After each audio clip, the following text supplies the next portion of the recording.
is a kind of temporary law, because any law any bill to become an act, it has to go through the Lok Sabha, Rajya Sabha and finally to the President. But this has not happened in case of an ordinance. Therefore, this is applicable only maximum for 6 months. And if it has to become a permanent law, then it has to be debated in both the houses. So when the lawmakers, the members of Rajya Sabha, the members of Lok Sabha, they come to the parliamentary session, they have to discuss. They have to decide whether the country needs this law, whether this law is in favor of the people of the country, or if not, this ordinance will be rejected. It cannot become an act. That is why we call the ordinance a temporary law. So these three terms you should learn well. The next important terminology is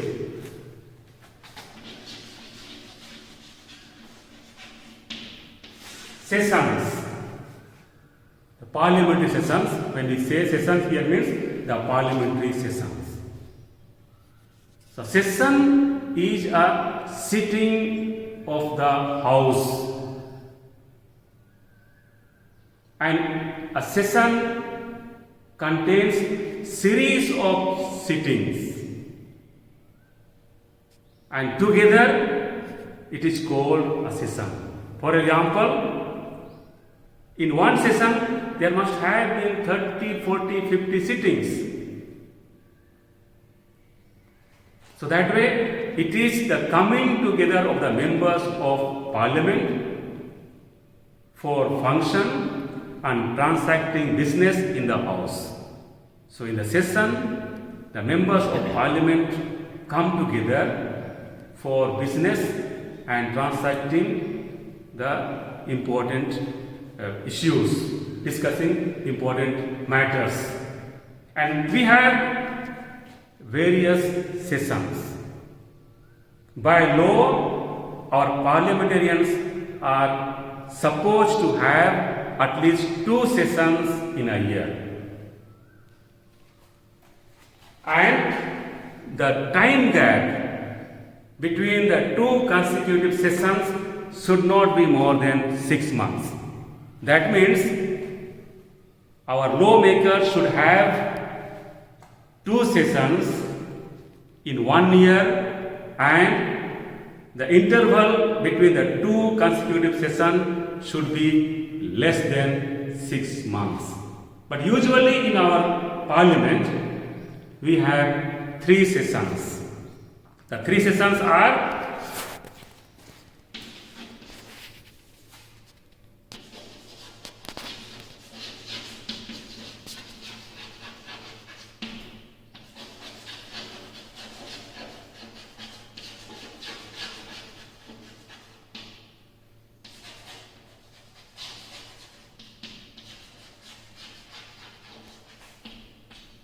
So we have 3 sessions. The budget session during the months of February, March, April, May. This year we could not have this session till today because of the coronavirus pandemic. The session had to be terminated. The next session is the monsoon session in the month of July and August. And another session is the winter session in the month of November, December. So these are the 3 occasions when the members of parliament come together and they discuss, debate certain issues, certain important topics, and try to solve certain problems of our country. So that way, our parliamentarians have 3 sessions in a year: the budget session, the monsoon session, and the winter session. Another important point is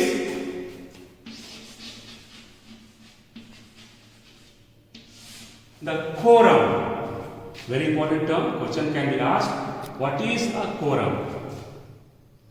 A quorum is the minimum, the smallest number of members required to be present in the house in order to begin a meeting. So important point again, a minimum number of members required to be present in a house in order to start the business of the house. And what is that minimum number of the house? The minimum number of the house should be 1/10 of the total number of the members. So the quorum for the Lok Sabha and Rajya Sabha is 1/10 of the total number of members. If 1/10 of the members are present in the house, they shall go ahead with the discussion. And the other day we learned the strength of Lok Sabha, 545. So out of 545, 1/10 would mean at least 55 members should be present in the Lok Sabha. Then only any kind of discussion, debate will take place in the Lok Sabha. That is the quorum of the Lok Sabha. The strength of Rajya Sabha is 250 members. So out of 250, again, at least 25 members should be present in the Rajya Sabha. Then in the Rajya Sabha, some discussion, some debate can take place. So once again, a quorum is the minimum number of members required to be present in a house in order to transact a business, in order to begin a debate or discussion in the house. So what happens if the minimum number of members are not present in the house? The house will adjourn. That means the meeting will be suspended temporarily. The Speaker of the Lok Sabha might tell the members of Lok Sabha that they do not have the sufficient number of members, so they have to wait for another 1 hour, another 2 hours. If they come to at 10 o'clock, you can ask them to go to canteen, wait there for another 1 hour, and after 1 hour they would come back, and if they have at least 55 members, they will start their discussion. Again, if they don't have 55 members, Speaker might again adjourn the house for another few hours, or he can adjourn the house for whole day. Then the members have to come next day. But there should be a quorum in the Lok Sabha as well as in the Rajya Sabha. Now I want to tell you one small experience of mine. In the university where I studied, the attendance was not compulsory. That means students could come and attend the class. So many of the students did not attend the class. Sometimes there were 10 students, sometimes there were 4 students. But the professors had their own quorum. And all professors had the same quorum. If in the class 5 students are there, the professors would teach. If there are less than 5 students in the class, the professor would not teach. They would wait for 5 minutes in the classroom. If there are more than 5 students, the professors start teaching. If there are less than 5 students, the professor would stop teaching that day, they would not teach. That's a kind of quorum, minimum number. So now you understand what quorum means, the minimum numbers of members of a house required to be present in the house in order to start a discussion, a meeting. Then we discuss the next terminology, that is the types of bills. We learn the bills here, and again we come back to different types of bills. Here we have two types of bills.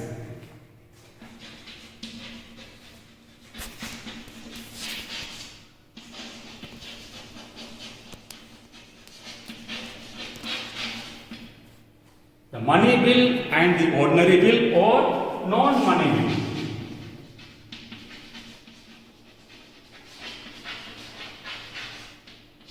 Again, what question can be asked? What is a money bill? What is a non-money bill? Money bill is related to the taxations, government spendings, government borrowings. Whereas non-money bill or an ordinary bill is a bill concerned with the matter other than the money bill, the financial bill or constitution amendment bill.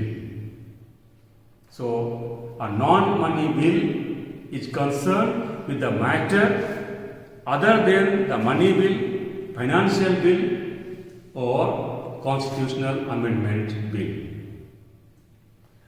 And money bill is introduced or initiated only in the Lok Sabha. Very important point. The money bill cannot be introduced in the Rajya Sabha. And the Rajya Sabha has little power to make changes in the money bill. That means the Lok Sabha has more power with regard to the money bill. So if the Lok Sabha passes the money bill, it does go to the Rajya Sabha, but in the Rajya Sabha they cannot reject it. They can recommend for some changes, but Lok Sabha members are not bound to accept the changes proposed, suggested by the members of Rajya Sabha. So that way, as far as money bill is concerned, Rajya Sabha is more powerful. And it has to be introduced only in the Lok Sabha. Now the ordinary bill or non-money bill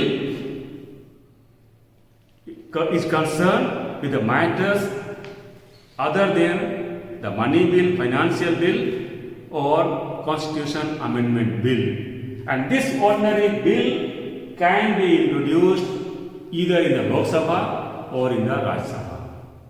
That means the Lok Sabha and Rajya Sabha have equal power with regard to the money bill. If the Lok Sabha passes the ordinary bill, it goes to the Rajya Sabha. Rajya Sabha can reject that ordinary bill. Similarly, if the ordinary bill is passed in the Rajya Sabha and it comes to the Lok Sabha can reject the ordinary bill. But that cannot happen in case of the money bill. The Lok Sabha cannot reject the money bill passed by the Lok Sabha. Then we have different kinds of motion.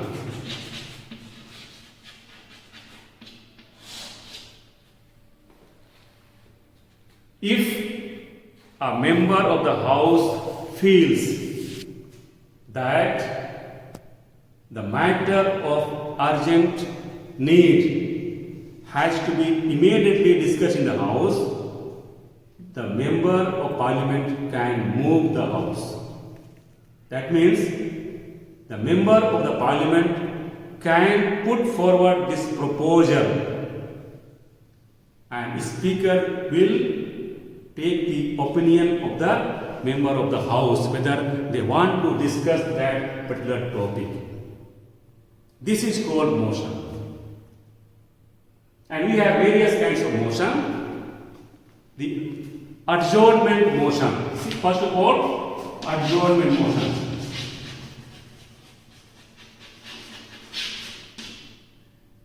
Motion of no confidence.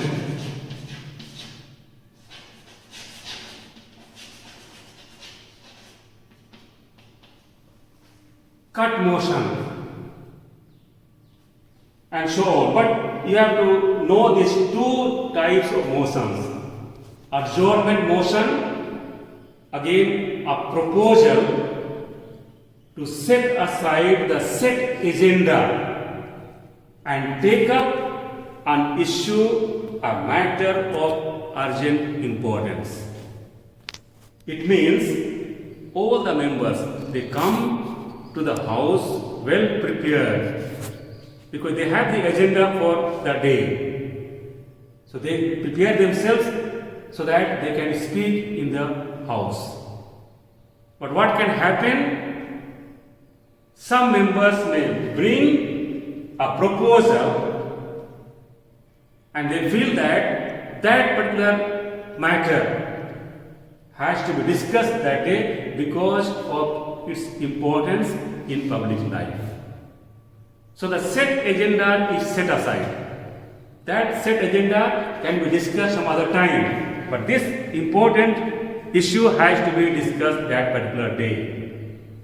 That is called adjournment motion, setting aside the set agenda and taking up the issue of utmost importance for discussion.